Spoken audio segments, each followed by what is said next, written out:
కొన్ని పేర్లు పుట్టుకతో రావు, అవి కథలతో పొడవు, అవి సంహారంతో జన్మిస్తాయి. ఒక ఊరిలో ఒక బాలుడు ఉన్నాడు.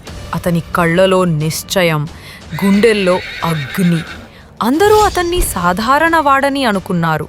కానీ కాలం చూపించింది అతను సాధారణుడు కాదని. తన ఇంటికి వెలుగై లోకానికి తుఫానుగా మారాడు.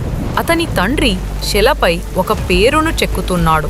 పేరు అంటే ప్రతిజ్ఞ అన్నాడు. దాన్ని విరిస్తే అది నిన్నే విరుస్తుంది.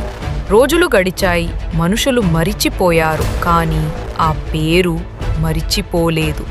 అది పురాణమై భయానికి రూపమై మారింది. తుఫాను మధ్యలో ఒక నీడ లేచింది, నిశ్శబ్దంగా కానీ భయానకంగా. కొందరికి అతను రక్షకుడు, కొందరికి తిరుగుబోతు, మరికొందరికి రాక్షసుడు. కానీ శత్రువులకు అతడే మరణం. అతని ఇల్లు యుద్ధభూమి, అతని మాట ఆయుధం, అతని చూపే తీర్పు.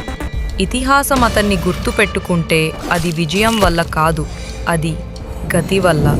అగ్ని బయటికి వచ్చినప్పుడు పాము కూడా భయపడుతుంది, కానీ అతను వచ్చినప్పుడు నేల కంపిస్తుంది. ప్రతి కథ ఒక పేరుతో మొదలవుతుంది, కానీ ఈ పేరు ప్రపంచాన్నే కదిలిస్తుంది. అతను రాబోడు కాదు, తిరిగి వస్తున్నాడు. అతనితో వస్తోంది గతి.